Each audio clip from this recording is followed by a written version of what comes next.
Hola y bienvenidos a nuestra segunda semana de Reconexión. Esta semana todavía nos estamos preparando para todo lo que está por venir. ¿Por qué? Porque una de las cosas más importantes que podemos hacer para ayudarnos en nuestra relación y nuestra vida de oración es prepararnos. Nuestra oración, nuestra relación con Dios crecerá cuando estemos mejor preparados para responder a Dios. ¿Por qué? Porque, como nos enseña la Iglesia, esta iniciativa del amor de Dios fiel es siempre lo primero en la oración. La actitud del hombre es siempre una respuesta. Entonces, es importante prepararnos para responder a lo que Dios ya está haciendo. Dios ya está tocando en la puerta de nuestro corazón. Entonces, para ayudarnos a prepararnos, es importante hablar de tres desafíos a la práctica de la oración que cambia la vida. Esta oración de la que se trata reconexión. Y los tres desafíos son el pecado, la distracción y mi ego. Es fácil. Si podemos comenzar a entender estos tres desafíos, estaremos en el camino correcto. Entonces, como la semana pasada, escucharemos partes de la homilía, haré algunos comentarios y luego tendrán la oportunidad de discutirlo con las preguntas de su hoja. Entonces, desafío 1, el pecado. Entonces, el primer desafío es el pecado. Claro, ok. Por ejemplo, que si hablas con tu entrenador y te quejas de que no estás obteniendo resultados, sino corres, levantas pesas, duermes bien, pero no obtienes resultados, ¿cuál será la primera pregunta que te hará a ti? Tu dieta. Claro, él te preguntará, ¿qué estás comiendo? Y si le dices a él, pues, como en McDonald's para el desayuno y también el almuerzo y normalmente la cena también y también el medianoche. Ok, ¿cuál es el problema? Es tu dieta. Entonces, sería raro quejarte de tu entrenamiento, ¿no? El problema es fácil. Tu dieta. Bueno, es lo mismo con Dios. Si queremos una relación real, vital y personal con Dios, una vida de oración, tenemos que abordar nuestro pecado. Todos los expertos te dirán que la primera parte del viaje espiritual es esta: apartarse del pecado. Es como la historia del hijo pródigo. El hijo pródigo está viviendo una vida llena del pecado, demasiado alcohol y comida, fiestas y drogas. Es una mujeriega. Entonces, lo primero, para alejarse del pecado y regresar a casa. Todos nosotros luchamos con el pecado. Y Dios no dice, bueno, cuando estás perfecto, podemos hablar. No, pero no podemos fingir que el pecado no es un problema. Y en concreto, los pecados graves, los pecados que destruyen la caridad en el corazón humano, los pecados que nos separan de la vida de Dios. Así como con los 10 mandamientos. ¿Cuáles son algunos de estos pecados graves más comunes por nosotros? A veces es la idolatría, poner personas o cosas por encima de Dios. Y de eso ya hemos hablado. O estar involucrado en lo oculto, brujería, cosas fuertes así. O faltar a la misa en el domingo. Sacrilegio es contra los 10 mandamientos, pero el sacrilegio para nosotros es, por ejemplo, comulgar cuando hemos cometido pecados graves, pero no nos hemos confesado. Faltarle el respeto a nuestros padres es otro. Asesinar a alguien, pero probablemente no vamos a luchar con el asesino, pero hay otras formas del asesino. Por ejemplo, apoyar el aborto o alentar o pagar para que otra persona tiene un aborto. O abusar de nuestro cuerpo con drogas o alcohol o la comida.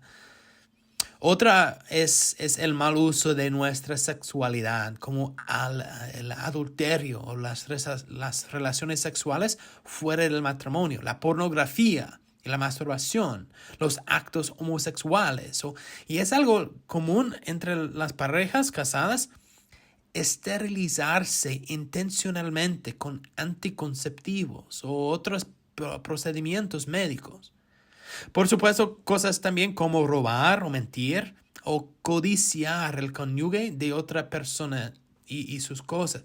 Esos son solo cosas de los 10 mandamientos. Pero bueno, mira, todos ustedes me conocen. No estoy tratando de juzgar y ser malo, pero debemos ser honestos. El pecado va a interferir en nuestra relación con Dios. La misericordia de Dios es infinita. Como el hijo pródigo, solo tenemos que regresar al Padre y Él nos va a recibir en casa. Entonces, si ese eres tú, confiésate. ¿Okay? Yo sé, es difícil. Yo sé, es vergonzoso. Yo me confieso una vez al mes y también lo experimento. Si hay algo más, otra situación, ven, habla conmigo. El Padre te espera con los brazos abiertos, pero confiésate. Tenemos que empezar ahí. Siempre resulta incómodo hablar del pecado, pero a menudo es el elefante en la habitación el que nos causa problemas. Así que tómate un tiempo para discutir la experiencia del pecado. No te preocupes, no tienes que contarles a todos tus pecados como una confesión pública, pero, por ejemplo, como el hijo pródigo. Conoces la experiencia de las promesas vacías del pecado. ¿Cómo ha afectado el pecado a tu relación con Dios? Puedes pensar en momentos de tu vida en los que luchaste por sentirte cerca de Dios, pero ahora puedes reconocer que el problema era el pecado. Y también habla de la confesión. Te confiesas regularmente, lo disfrutas, pero ¿cómo te sientes después? ¿Cómo te ha ayudado la confesión en tu vida?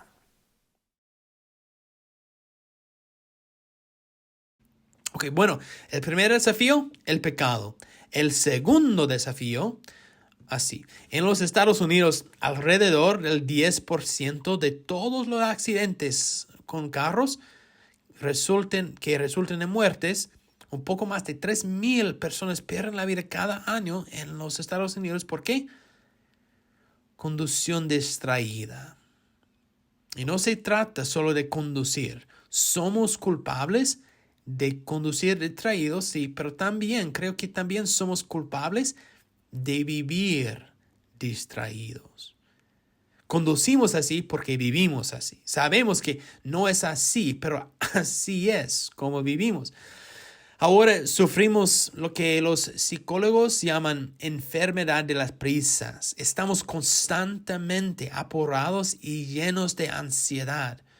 1 de cada 5 adultos presenta niveles clínicos de ansiedad. Date prisa, ocupado, ansiedad. Es la nueva normalidad. Lo he dicho antes, el peor enemigo de nuestra vida espiritual o de nuestras relaciones con Dios es la prisa, el ajetreo y la vida distraída. La mayoría de las personas están demasiado ocupadas para vivir una vida emocionalmente sana y espiritualmente vibrante. Una vez más, esta no es mi opinión. Hubo un estudio de 20,000 personas, 20,000, y la conclusión del estudio: el estar ocupado es el mayor desafío en la relación de la mayoría de las personas con Dios. Y dado que la oración es nuestra relación con Dios, estar ocupado es el mayor desafío para la verdadera oración. Oramos como vivimos, porque vivimos como oramos. Esa es la enseñanza oficial de la iglesia. Entonces, si vivimos una vida de distracción, no deberíamos sorprendernos cuando nuestra oración se distrae. ¿Cuál es entonces el antídoto? ¿Qué hacemos? Necesitamos reconocer un hecho simple. Dios está eternamente presente. Dios no sucedió el domingo pasado, no va a suceder el próximo domingo. Dios simplemente es. En el momento presente, ahí encontramos a Dios. Nuestro problema, normalmente no estamos presentes en el presente. Lo diré de nuevo. Debido a que vivimos vidas tan distraídas, normalmente no estamos presentes en el presente. Debido a nuestras vidas distraídas, nos preocupa perdernos lo siguiente. Pero piénsalo de esta manera. ¿Qué me estoy perdiendo al perderme a la hora? Si perder el ahora, al conducir puede ser literalmente fatal. Es sorprendente que perder el ahora en la vida y en nuestra relación sea diferente.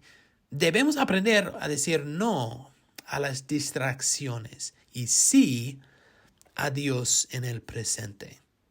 Bueno, aunque el pecado es un desafío, las distracciones, las ocupaciones y las prisas van a ser el enemigo más difícil de vencer. De hecho, la distracción es el enemigo. El psicólogo Carl Jung dijo, el estar ocupado no es cosa del diablo, es el diablo.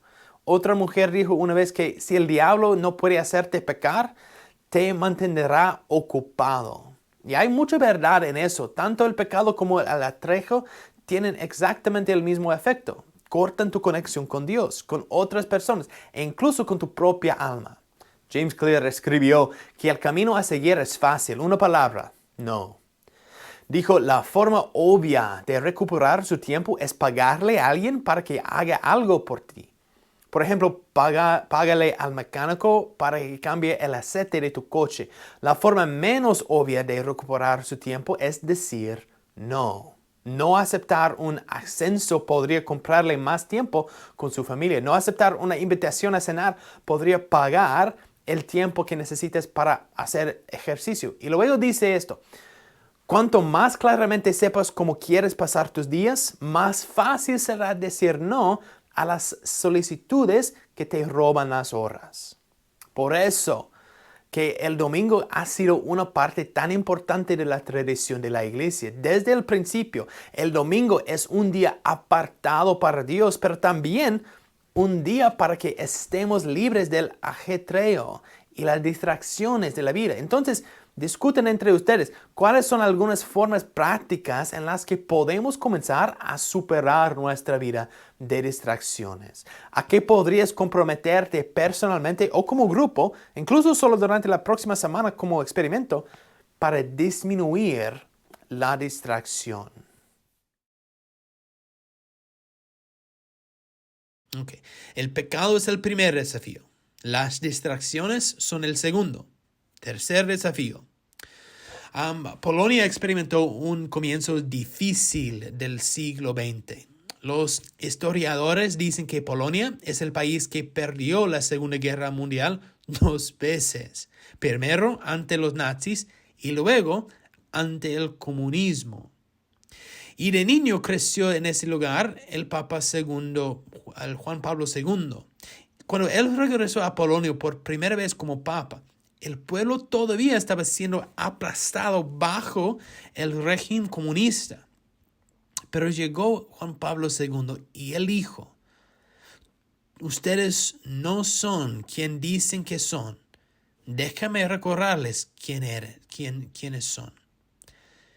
En una cultura donde la gente era empujada hacia el pecado, la distracción y una vida sin Dios, Juan Pablo II les recordó quiénes son realmente. Y durante su homilía, el pueblo respondió y empezó a gritar, queremos a Dios, queremos a Dios.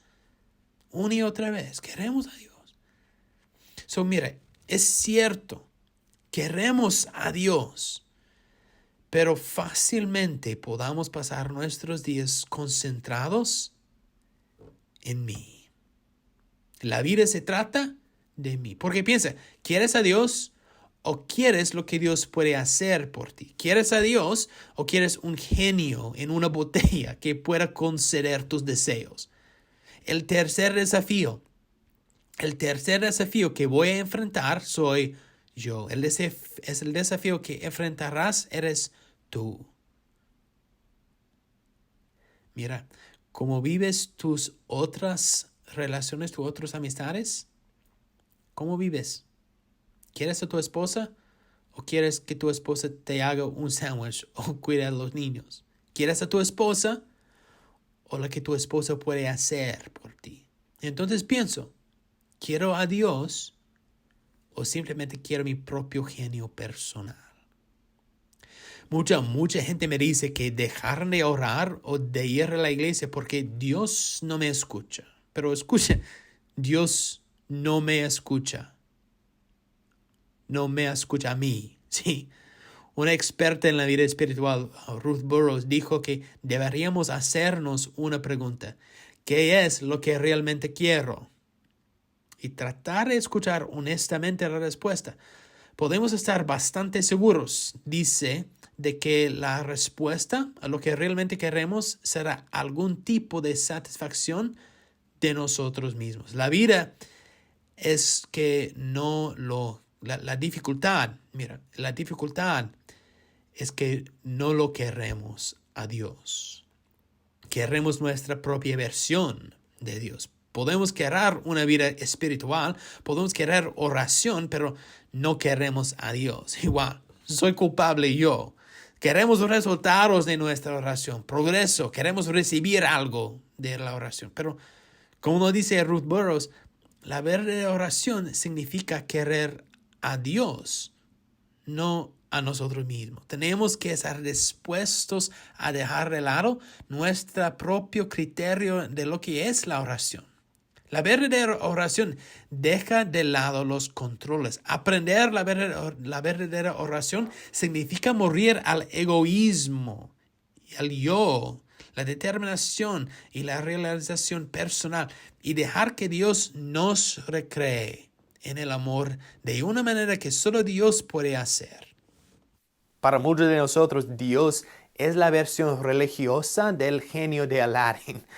Creo que todos sabemos lo ridículo que es pensar en Dios de esta manera. Lo sabemos, pero a menudo aún actuamos como si así fuera. El desafío para nosotros, como nos dijo Ruth Burroughs, es querer que Dios mismo, no solo Dios, haga las cosas por mí. Entonces conversen. ¿Dónde has luchado por convertir a Dios en un genio? ¿Te has sentido frustrado cuando Dios no te escuchó? ¿Y quieres a Dios o solo lo que Dios puede hacer por ti?